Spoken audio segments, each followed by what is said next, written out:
Hi guys, welcome to our channel. RGV గారి arrest పైన గత కొన్ని రోజుల నుంచి కూడా ఒక హడావిడి అయితే నడుస్తుంది. రేపో అరెస్ట్ అయ్యే అవకాశం ఉందని చెప్పేసి వార్తలు వినిపిస్తున్నాయి. ఆయన కోసం పోలీసులు కూడా బృందాలుగా ఏర్పడి మరీ సెర్చ్ చేస్తున్నారు. అయితే ఈ నేపథ్యంలో పవన్ కళ్యాణ్ గారు ఆర్జీవి గారి అరెస్ట్ పైన రియాక్ట్ అయ్యారని చెప్పేసి వార్తలు వినిపిస్తున్నాయి. నిజంగా ఆర్జీవి గారి అరెస్ట్ పైన పవన్ కళ్యాణ్ గారు రియాక్ట్ అయ్యారా? ఏ విధంగా రియాక్ట్ అయ్యారు? ఇప్పుడు ఇదే అంశం మీద డిస్కస్ చేయడానికి ప్రజెంట్ మనతో పాటు జయదేవ్ గారు సీనియర్ జర్నలిస్ట్ ఉన్నారు. వారితో ఒకసారి డిస్కస్ చేసి తెలుసుకుందాం.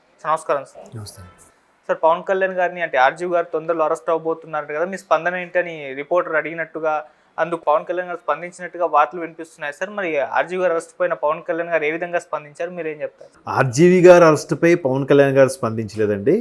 మీడియా మిత్రులు అడిగిన ప్రశ్నకి పవన్ కళ్యాణ్ గారు జవాబు ఇచ్చారు. డైరెక్ట్గా స్పందించారు అంటే వాస్తవానికి అర్థం ఏంటంటే దాని మీద ప్రెస్ మీట్ పెట్టి స్పందించారు అన్నట్టుగా ఉంటుంది. కానీ ఇక్కడ మీడియా మిత్రులు అడిగిన ఒక ప్రశ్నకి జవాబుగా ఆయన పోలీసుల పని వాళ్ళ డిపార్ట్మెంట్ వాళ్ళు పని చేసుకునేవ్వండి, హోంశాఖ పని చేసుకుంటుంది, నాది పంచాయతీరాజు, ఇవి నా పని నేను చేసుకోండి అన్నట్టుగా చిన్న నవ్వేశారు.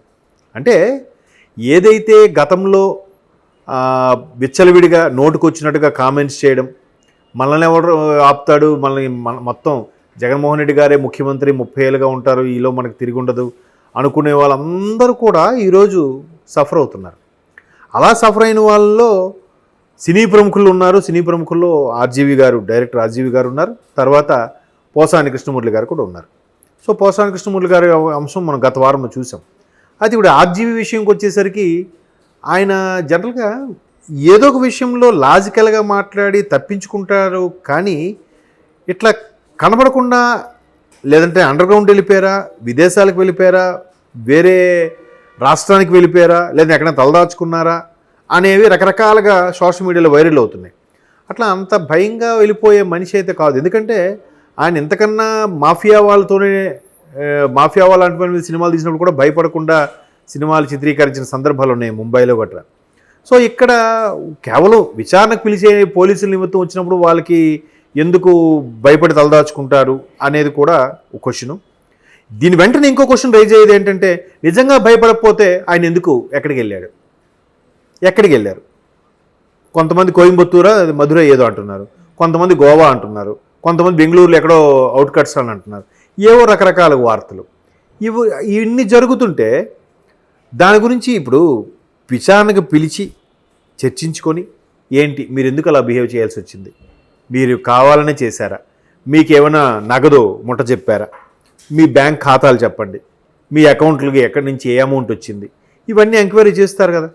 చేసి సానుకూలంగా స్పందించి ఒక డెసిషన్ తీసుకుంటారు. అది కూడా తప్పును ఒప్పుకుంటే ఒకలాగా ఉంటుంది శిక్ష, ఒప్పుకోకపోతే ఒకలాగా. ఒప్పుకోలేదనుకోండి, మళ్ళీ మాకు రిమాండ్కి ఇవ్వండి, మేము కొద్ది రోజులు విచారించాలని అడుగుతారు. ఒప్పేసుకున్నారనుకోండి, ఏముంది, ఎన్నో రోజులు అలా నేరమే కదా అంటే, నాకు అప్పుడు తెలియదండి చేశానండి, అది అయిపోయింది అనుకోండి, అదొక శిక్ష. లేదు కావాలని తెలిసే చేశారంటే అదొక శిక్ష. లేదు నన్ను వీళ్ళు ఇరికించారు, మా నాయకుని ఇరికించాలని చేస్తున్నారు, ఇవన్నీ చెప్పాలి కదా, తలనొప్పి కదా.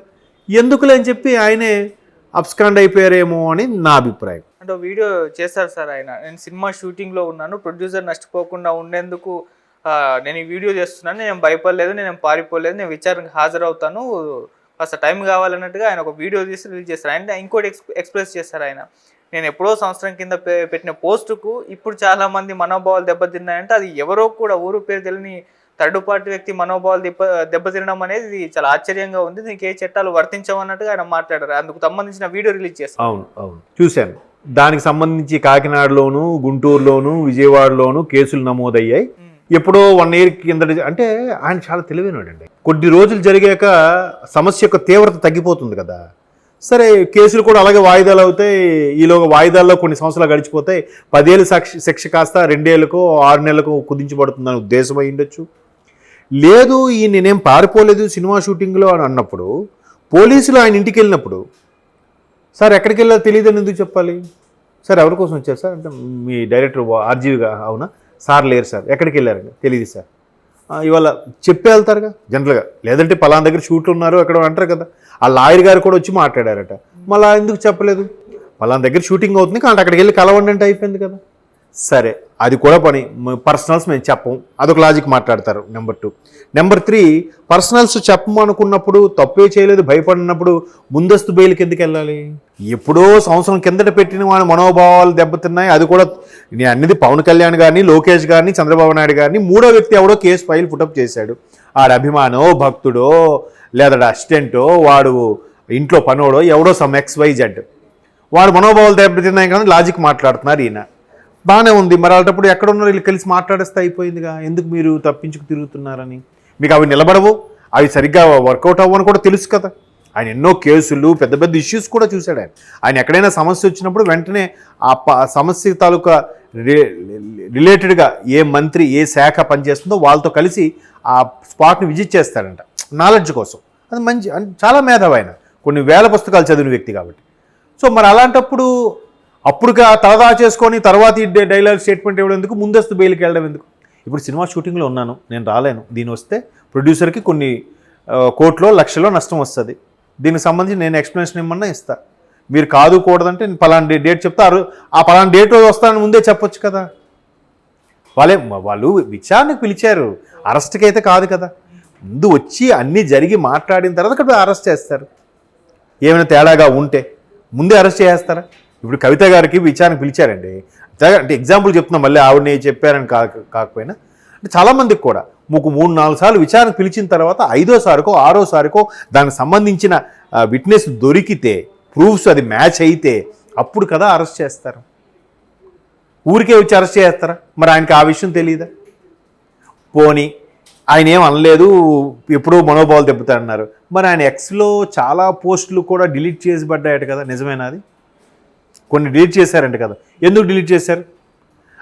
అవి ఒకవేళ అసభ్యకరంగా లేకపోతే, అవి ఒకవేళ ఎదుటివారి వ్యక్తి యొక్క వ్యక్తిత్వ హననాన్ని గురి చేయబడ్డవి కాకపోతే, అవి ఒకవేళ ఎదుటి వ్యక్తికి అవమానపరిచేలాగా లేకపోతే ఎందుకు డిలీట్ చేయాలి?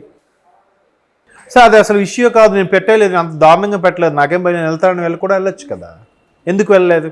అంటే ఇవన్నీ ఎంతసేపు వీడియో రిలీజ్ చేసి మేధావుగా మాట్లాడుతుంటే మిగతా వాళ్ళు కూడా ఈ లాజిక్ తీస్తారు కదా. అంటే ఇవన్నీ నేను చెప్పేవి కాదు, సోషల్ మీడియాలో ఇవాళ రేపు సోషల్ మీడియా వచ్చాక ఎవడికి వాడు సొంతంగా డాక్టర్ అయిపోతున్నాడు, ఎవడికి వాడు సొంతంగా లాయర్ అయిపోతున్నాడు, ఎవడికి వాడు సొంతంగా టీచర్ అయిపోతున్నాడు, వాడే తెలుసుకుంటున్నాడు, వాడికి వాడే ట్రీట్మెంట్ చేసేసుకుంటున్నాడు, వాడికి వాడే లా పాయింట్లు వాదించేసుకుంటున్నాడు.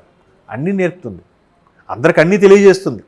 కాకపోతే ఏది గుడ్డు ఏది బ్యాడ్ అనేది అందరికీ వాళ్ళ స్ఫురణకి, వాళ్ళ మనసుకి తెలుస్తుంది, స్ఫురణకు వస్తుంది.